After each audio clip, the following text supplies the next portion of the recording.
thank you, Peter, for playing that. I have such a great time choosing music for these services. I have like pages and pages and pages of videos that I've screened that I think would be great, that I can put to a particular perspective once that perspective is in the making. But I don't really know until I'm getting really close as to what piece of music I'm going to share. So that piece I will get to in a little while. Scott was picking up on some of the ambiguities in it already, but I will get to them in a moment. I want to go back before we actually get into today's perspective and talk about what it is that we're in the middle of. And we're in the middle of the what do we do next? So what comes next piece, trying to figure out what West Hill does now that our entire world has changed. We no longer own the building. We are no longer at risk of closing the church within the next few months, which we had anticipated about a year ago, because we have had income from the sale of the building. We have opportunities, we have obligations, we have ideas, we have vision, but we haven't anything that has coalesced, and that's what we need your help for. And so over the course of the next few weeks, we're doing 4 sessions. Started one last week, looking at intent. Today we're looking at vision. Next week we're looking at action, and the week after we're looking at clarity. And those 4 are what Steve Maraboli, a business and success coach, suggests are the key pillars, 4 key pillars to arrive at success. And so I randomly pulled them out. Almost every single coach has their own little set of things, but I randomly pulled them out. Might totally disagree with him by the end of the 4 weeks, particularly if they haven't helped us get any further. But my hope is that they will, and that through our examination, we will come to be able to at least have the conversation about what comes next in a robust way, which takes us forward into the future with confidence, with excitement, with energy, and allows us to do some really awesome things. After the service last week, John DePetty emailed me about the 4 points and connected them up to some of the work that happens in organizations around the development of strategic plans. Talked about intent and vision as 2 of the things that really are about, setting the course, the sort of foundational elements for what it is you want to do as an organization, how you are. And then the action and clarity are really about how you get that to work. But as part of the email, he included for me a short piece that was on how we arrived at our current mission statement. And that mission statement was embraced by the congregation in 2009. And there was a process that created it. And so John shared that process, reminded me of that process, so that we could have that in the back of our minds as we go forward and do this new work of developing who West Hill is. And what he reminded me was that we had a board appointed group, came up with some mission statements, just wrote them out. And we took 3 of them, put them on cards, and handed them out to people at the beginning of one of the worship services. We asked everyone during the service to read the mission statement. It was one of those 3. They didn't have all 3 of them, but to read the one that was in front of them and to identify what resonated. Were there words in there that really spoke to them about what West Hill is for them? And were there things that they felt were missing?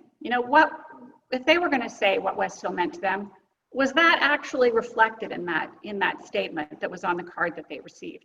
And then they were asked to finish that sentence, what West Hill means to me, I guess it wasn't a sentence, with a blank, and asked them to put some words in there as to what it meant.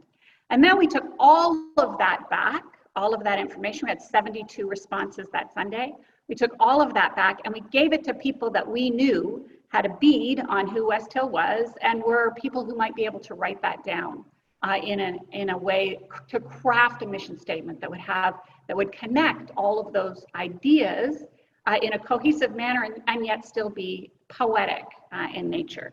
And so the mission statement that we embraced in 2009 is move, and you can hear when I read John's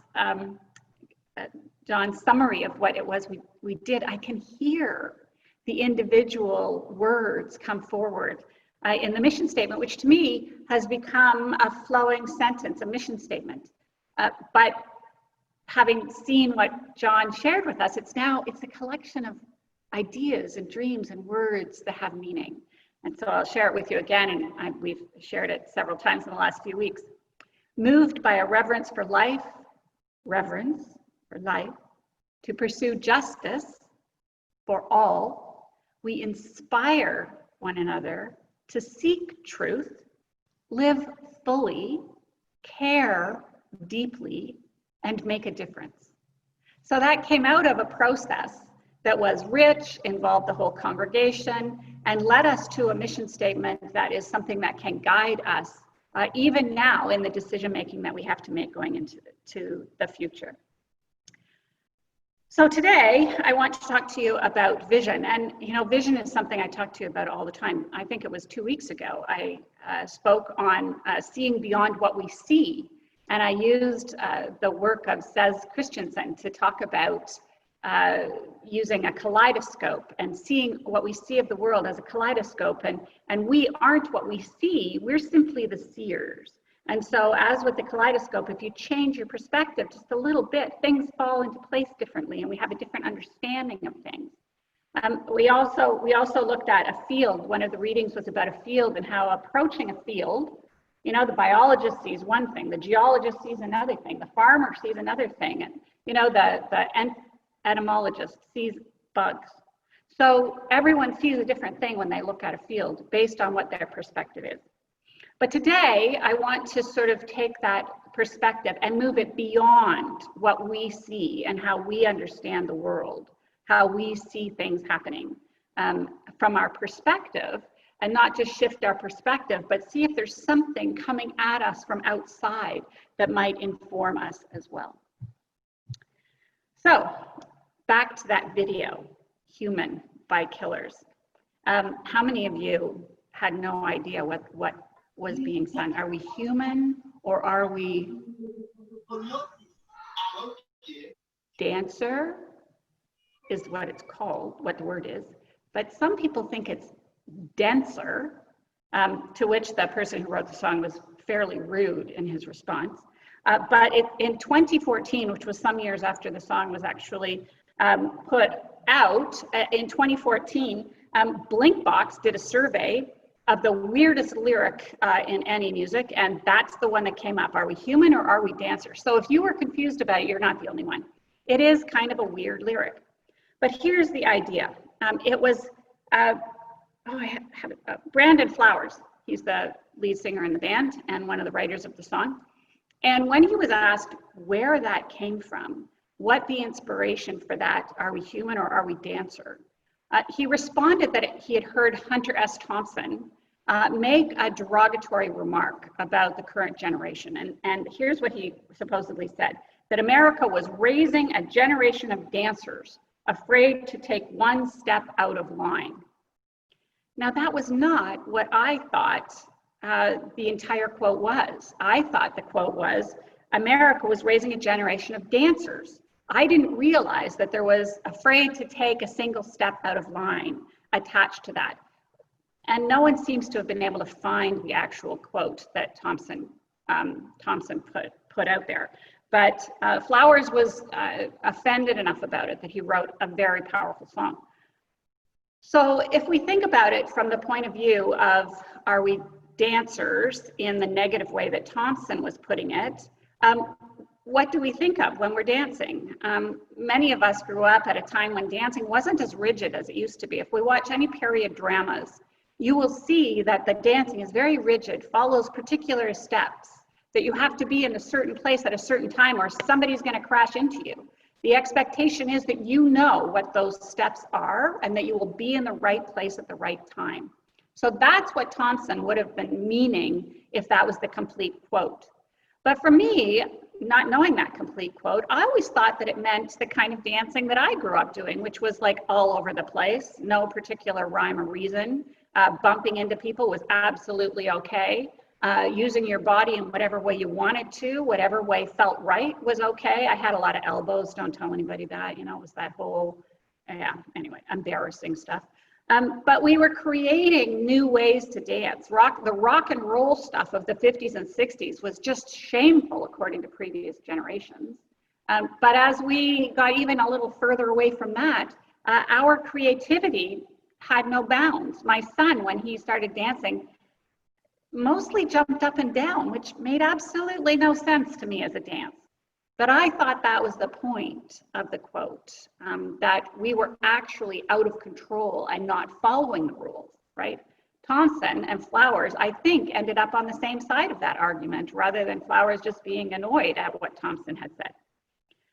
So as we go forward, I'm hoping that we do that piece of stepping outside of the norm, stepping outside of what is usual, what is expected, of what the next step that we're supposed to do is written down, that we're supposed to do this piece, right? And I think what appealed to me about the Maraboli 4 pillars was that they weren't the normal ones that I would have expected to pick up. They didn't follow the pattern exactly. Intent came before vision, and often vision is listed as the first thing if we're looking at a strategic plan or where we want to go. So I was intrigued by that breaking of the pattern, even in just a small way. I was attracted to that. And that's what I thought the song was supposed to mean too. So I had chosen a quote by Victor Hugo to also refer to today. Nothing is more imminent than the impossible.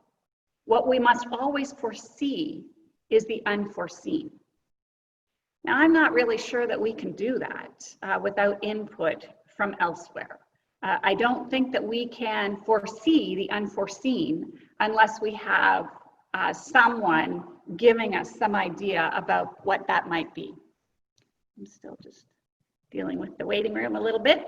Welcome. So the whole point of today is to try to get us outside of our own perspective, outside of our own heads, outside of our own assumptions, our own, ideas, to see who else needs to be at the table as we have this conversation.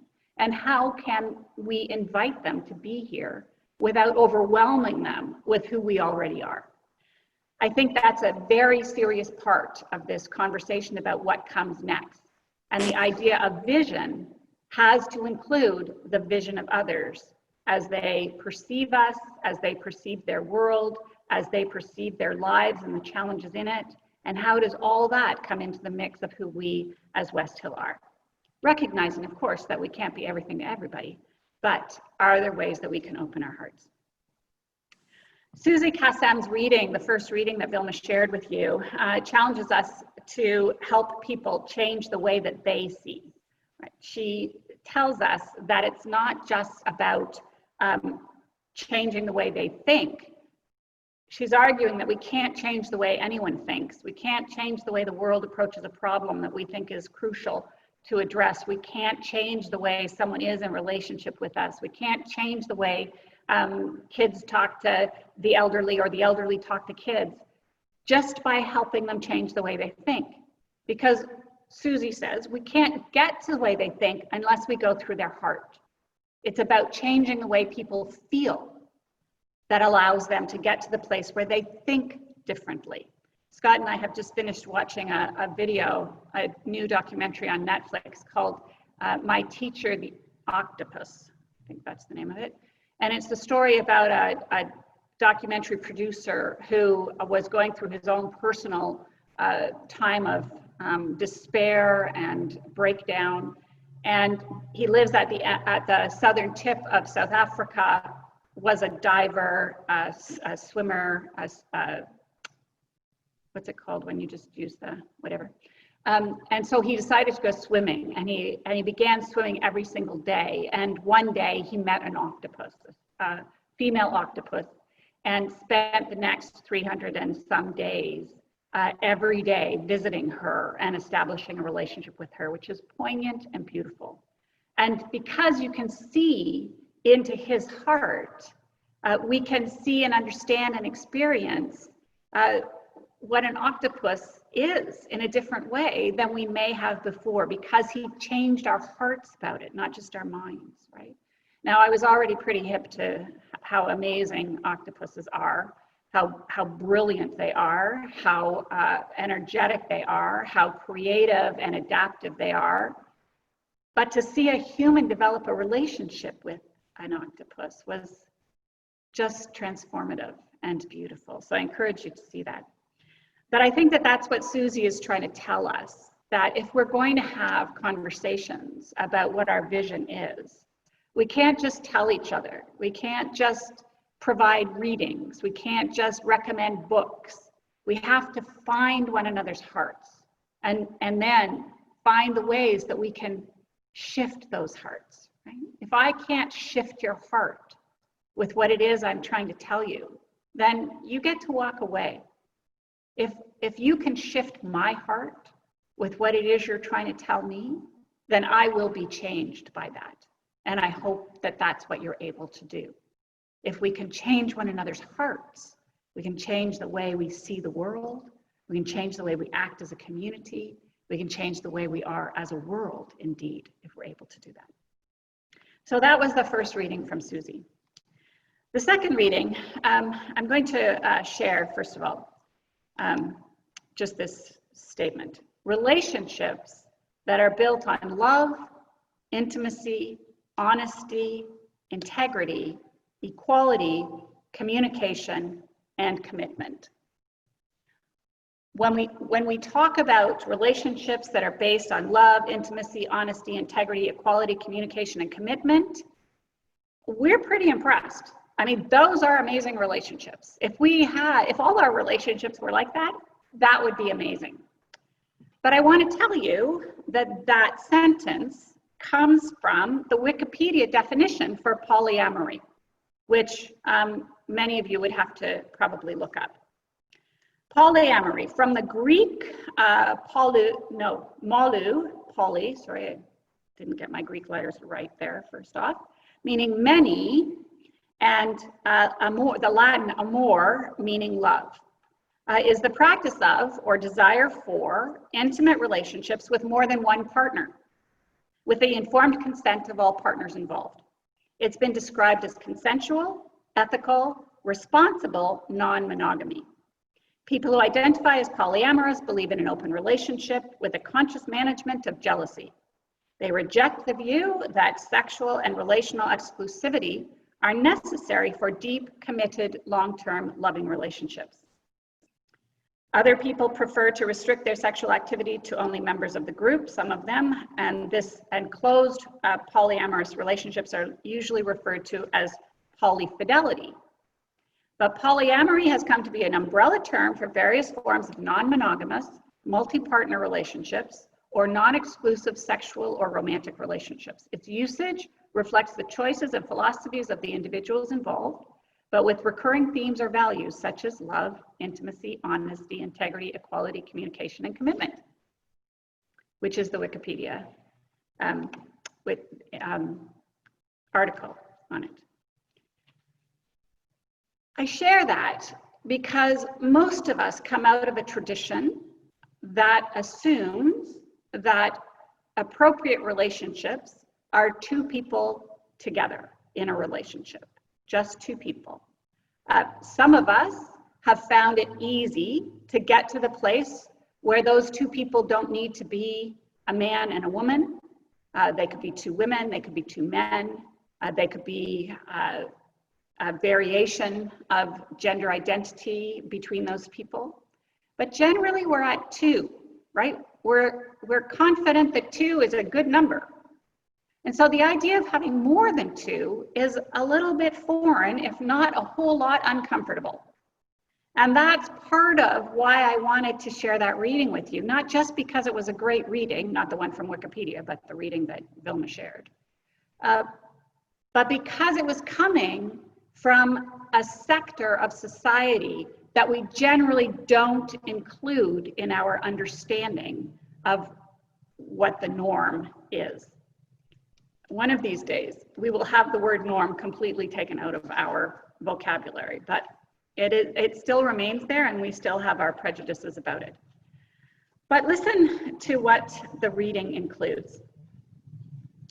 Without acknowledging the variety of human experience, all you get is the perspective of majority representation. So if we don't put in our perspective all the things that aren't considered normal, then we're just getting majority representation. If we want to have a conversation about how we go forward, if we just have, the normal people around the table, then we only get majority representation. We don't get representation of everyone who needs to be around the table. And at West Hill, that would be people who are participating through Zoom, who aren't normally in the room now. That would be the groups that we would like to include, who wouldn't be part of the normal board meeting group or even the congregational meeting that generally gathers in this space. It would be, if we were to include it now, it would be people who are also on Zoom, people who are in different continents, people who are in different time zones. We might include that. But we wouldn't probably think about polyamorous people because it just wouldn't cross our minds, right? And there are other groups that are much closer to our understanding, our commitments that we've made here at West Hill than those who would identify as polyamorous, though there may be people in the community who are. I just don't know. You don't know. Maybe you know some who are in those. But anyway, he identifies then what the majority representation is, which is white, male, straight, able-bodied, cisgendered, and traditionally attractive. I loved that he put traditionally attractive in quotes. But yeah, we know what traditionally attractive means, don't we? That's why we dress the way we dress. That's why we groom ourselves the way we groom ourselves. We know what that means. And he says, none of those things are inherently negative. They're not negative. Traditionally attractive is not negative. Cisgendered is not negative. Traditional relationships are not negative. But his point is that neither are their opposites. The opposite of those things are not negative either. They're just alternatives, right? They're just something other than what we have considered to be the majority or the norm. So how do we find a way beyond that consideration to include at the table those who we might otherwise not include because it just wouldn't cross our minds, right? And he argues that all of them deserve a spotlight, not just those who fit the majority representation. So you might grab a piece of paper here and a pencil if you want to, so that we can go through this, because I'm going to take you through an exercise of trying to identify what are the things that we consider the norm and what are the alternatives to that. And how do we include those alternatives? How do we choose to include those alternatives even as a community? So if we're to define our church community, the things I came up with, and I'm not taking you all off mute so that you can add to this, but please write down on your piece of paper if there are other things. United Church of Canada. We're a member of the United Church of Canada. We're in Scarborough, the east end of Toronto, one of the country's largest metropolises and its most diverse, and Scarborough being one of the most diverse areas of it. We, however, are predominantly white. We are middle class. We are mostly professionals. We are mostly retired. We are mostly older. We are mostly indifferent toward beliefs, or we don't promote beliefs, we promote values. And we consider ourselves theologically non-exclusive in that we don't present a particular belief or understanding of a God or gods that would then make people opt in or out based on that. So we're non-exclusive when it comes to the concept of God, which doesn't mean that people don't believe in God who are members of the community. It's just that we don't promote that as something that would, because we know that it's something that would be exclusive. So if you have that list written down there, and you may have added 2 or 3 other things if you managed to go get your piece of paper, what are the alternatives to those? And I'm only going to go through my list because I don't know what you wrote down, but I hope that you'll write down the alternatives to yours too. So United Church, obviously the alternative is not United Church. So what are the other churches or not churched, right? Scarborough, what's not Scarborough or that wouldn't reflect Scarborough? White. Well, the alternative to that is pretty varied and a large demographic, particularly outside our front door. Middle class, non-middle class. Who does that put at our table with us? Who does that invite us to invite to the conversation? How do we hear those voices? Non-professionals, tradespeople, the unemployed, which is also one of the alternatives to retired. those who are unemployed, who are still working perhaps, have crazy busy schedules, who are underemployed and work 6 jobs, 3 one week and 3 the next, as well as trying to get their kids to and from school. The opposite of older is younger. So how do we get those younger voices at the table? Those who are indifferent toward beliefs, how do we include believers in our community conversation? How do we find the way to open our hearts to what it is they have to share with us? And what does the opposite of non-exclusive mean? Inclusive? Is that something that has to be part of our conversation going forward? Now I want you to think about who you are. And I want you to write down the things that define you. And we can start with broad strokes, right? I'm white, female, educated, North American. And then when I started digging down deeply in that, I'm actually of European descent, which is a significant element of my whiteness. My education takes me to a master's degree. Educated in many places of the world wouldn't get you there. And the value of many people's understandings of education rises as you add those letters behind your name. But each of us would write down a different set of things and have to put a different set of alternatives beside those things. So the question then is, how do we create that table that's big enough for those alternatives? And how do we invite people to come to that table? Susie Kassem tells us, you can't just tell them you think they should be there. You have to find some way to shift their hearts so that they know they need to be there. Our extending the invitation is just the first thing. And I don't know that we've even really extended it yet. So how do we then engage at this visceral level that invites people to take this and turn it into something that is theirs for those things that we do, inspire one another to pursue justice for all, to seek truth, live fully, care deeply, make a difference? How can we invite people into that story, if that's a story we think needs to be told beyond this place? I'm going to go back to that first video and read some of the words that Brandon Flowers wrote. When he was talking about dancing in the way that Hunter Thompson was and looking at human life, he was recognizing that, yeah, all of these things are valuable and I'm going to honor them all. And then I'm going to find a way to move beyond. So he says, pay my respects to grace and virtue. Send my condolences to good. Give my regards to soul and romance. They always did the best they could. They were great tools for us to express who we are as humans. They allowed us to engage with one another in incredibly rich ways. But Flowers is saying, maybe not enough. Maybe we need to get outside of that in some way. And so long to devotion, you taught me everything I know. Wave goodbye, wish me well, you've got to let me go. And then the refrain, are we human or are we dancer? My sign is vital, my hands are cold, and I'm on my knees looking for the answer.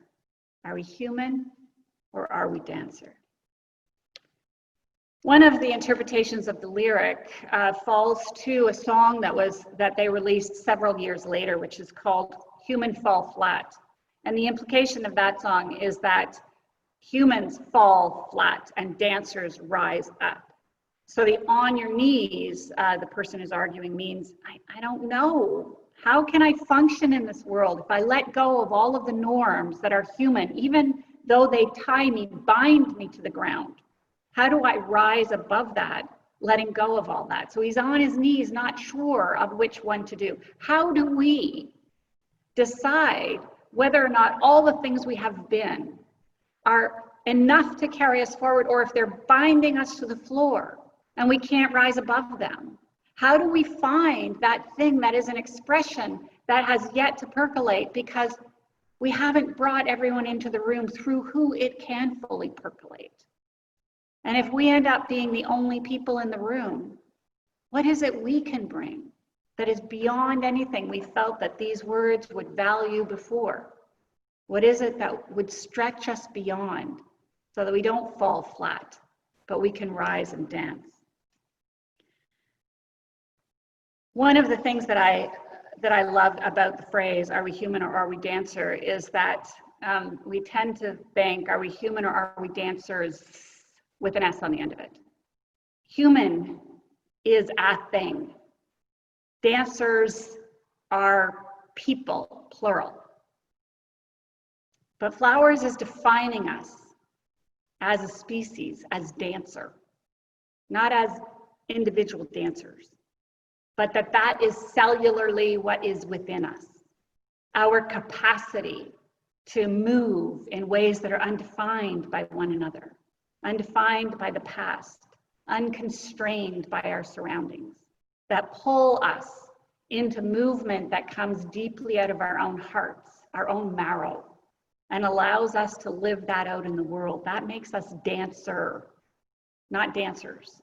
We're part of a whole story, and we are but one piece of it, but it is a thing. If we were to consider ourselves as dancer rather than human, would that let us break free of the mold of thinking that confines our understanding of who we are? Can we even break free of the idea of human? I don't even know if we can. I don't know if we can break free of if I can break free of my thinking as a North American, descended from Europeans, or whether I can break free of the privilege of my education and my financial security. If you can break free of your understanding of yourself, the things that have defined you, the traumas and the gifts, the beauties and the challenges, can you break free of them to think something other? Flowers is challenging us to do that. Think something other. Don't even think it, feel it. Do as Susie says, don't just try to change other people's hearts, change your own. Get back into it and feel your way into the next place. I believe that's the work that we have to do in this process of revisioning who we are, of deciding what comes next. We have to have hearts at the table that we do not know or understand. Hearts we may not have even invited a year ago or 2 years ago. Hearts that beat with a rhythm that is foreign to us. But if we don't do that, then we just keep telling ourselves the same story and caring exclusively for ourselves in the same way we have in the past. And is that human? Is that dancer? Is that yesterday? Is that tomorrow? These are the questions we have to answer. Our next video is called Resilient by Rising Appalachian. I want to read you the words to it so that you can appreciate them, because you'll be captivated by the movement, I know. So I don't want you to miss the words as well. I am resilient. I trust the movement. I negate the chaos, uplift the negative. I'll show up at the table again and again and again. I'll close my mouth and learn to listen.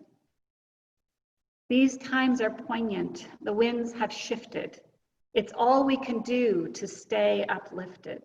Pipelines through backyards, wolves howling out front. Yeah, I got my crew, but truth is what I want. Realigned and on point, power to the peaceful, prayers to the waters, women at the center, all vessels open to give and receive. Let's see the system brought down to its knees. I'm made of thunder. I'm made of lightning. I'm made of dirt, made of the fine things.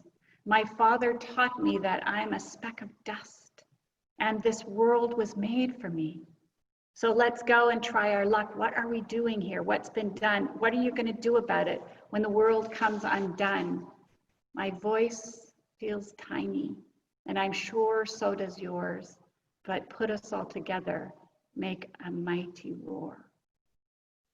I got my roots down deep. I am resilient. I trust the movement. I negate the chaos, uplift the negative. I'll show up at the table again and again and again. I'll close my mouth and learn to listen.